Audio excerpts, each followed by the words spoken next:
Este livro é uma convocação à ternura, mas mais do que isso, é um testemunho de luta. Uma mulher que venceu muitos obstáculos para se tornar protagonista da própria história. O que faz desta obra, nas palavras da escritora Conceição Evaristo, algo a ser lido como uma louvação à vida. Maya Angelou conta sobre sua história, mas também sobre a história do tempo em que viveu. Assim, história com um H maiúsculo. Margaret Anne Johnson era o verdadeiro nome de Maya Angelou. Seu relato se inicia na década de 1960, na década de 60, quando os Estados Unidos viviam o auge da segregação racial e também das lutas pela igualdade de direitos. Maya passou sua infância no sul dos Estados Unidos, onde o desprezo pelas pessoas negras pautava todas as relações. Esse tema, portanto, é um dos motes principais do livro. Mas não só deste livro. Maya tem 7 autobiografias, sendo sua primeira chamada Eu Sei Porque o Pássaro Canta na Gaiola, um relato sobre sua infância e experiência enfrentando o racismo. Este, aliás, foi o primeiro best-seller de não-ficção escrito por uma afro-americana. Mas o racismo não é o único tema abordado neste emocionante relato. Quando criança, a Maya foi estuprada pelo namorado da mãe e permaneceu em absoluto silêncio por 5 anos. O homem acabou sendo morto por seus familiares e, aliás, durante muito tempo, ela se sentiu culpada pela morte do seu agressor. Ainda adolescente, foi a primeira motorista de ônibus negra na cidade de São Francisco. Uma década mais tarde, ela se formou como atriz, cantora e bailarina, participando de diversas montagens teatrais e também de trabalhos na TV. Ela foi roteirista e diretora em Hollywood, participou de movimentos pelos direitos civis e viajou pela África em missões de ajuda humanitária em colaboração com o movimento de independência de diversos países. Poeta, escritora, atriz, dançarina e ativista, foi amiga pessoal de Martin Luther King e Malcolm X. Compôs músicas para filmes, escreveu artigos, contos e poesia para várias revistas, produziu peças de teatro, deu palestras em universidades de todo o país e atuou em vários comitês. Nessa extensa e variada carreira, ainda ganhou 5 Grammys, foi indicada a um Emmy e recebeu vários prêmios por sua atuação em diversos campos da arte. Em 2011, o presidente Barack Obama concedeu para ela a Medalha da Liberdade, a mais alta honraria civil do país.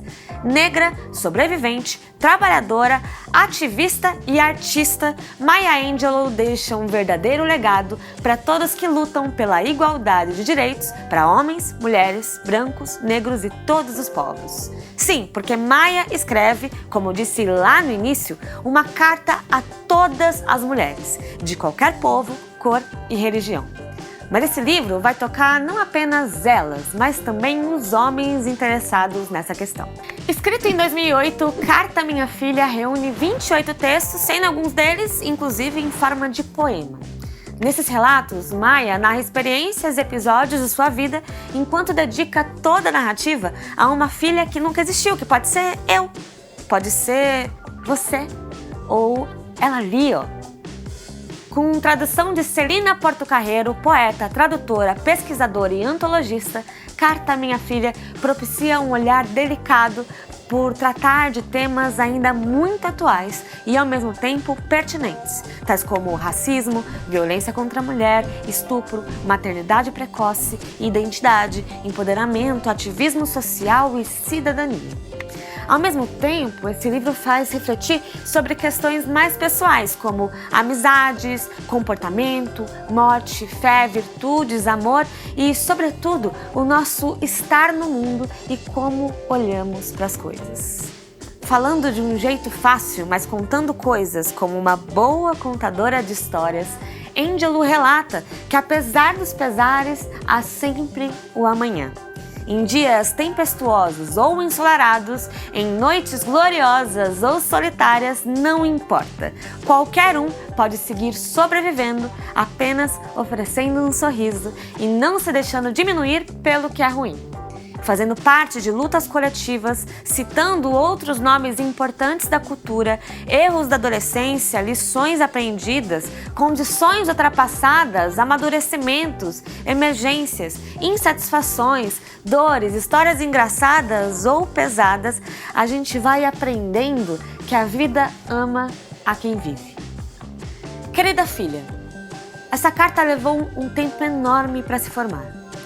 Durante todo esse tempo, eu soube que queria lhe contar algumas lições que aprendi e em que condições as aprendi. Minha vida está sendo longa e, acreditando que a vida ama quem a vive, ousei tentar muitas coisas. Às vezes tremendo, mas ainda assim ousando. Só incluí aqui fatos e lições que considero úteis. Não contei de que modo usei as soluções, pois sei que você é inteligente, criativa e cheia de recursos, e que as usará como lhe convier. Você encontrará neste livro relatos sobre amadurecimento, emergências, uns poucos poemas, algumas histórias leves para fazê-las rir e algumas para fazê-la meditar. Houve gente na minha vida que teve boa vontade comigo e me ensinou lições valiosas.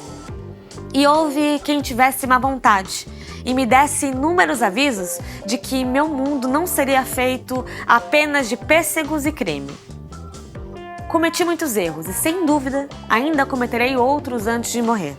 Quando vi dor, quando descobri que minha incompetência havia provocado insatisfação, aprendi a aceitar minha responsabilidade e a me perdoar primeiro e depois me desculpar com quem tivesse sido magoado por meus erros. Como não posso desviver a minha história e como o arrependimento é tudo que posso oferecer a Deus, tenho esperança de que minhas sinceras desculpas sejam aceitas. Você não pode controlar todos os fatos que acontecem em sua vida, mas pode decidir não ser diminuída por eles. Tente ser um arco-íris na nuvem de alguém. Não se queixe. Faça todo o esforço possível para modificar aquilo de que não gosta. Se não puder mudar algo, mude a maneira como pensa. Talvez você encontre uma nova solução. Nunca se lamente. Lamentos fazem com que um animal saiba que há uma vítima nas imediações. Tenha certeza de que não vai morrer sem ter feito algo maravilhoso pela humanidade. Eu dei à luz uma criança, um filho, mas tenho milhares de filhos. Vocês são negras e brancas, judias e muçulmanas, asiáticas, falantes de espanhol, nativas da América e das Ilhas Aleutas. Vocês são gordas e magras, lindas e feias, gays e héteros, cultas ou iletradas. E estou falando com todas vocês. Eis aqui minha oferenda.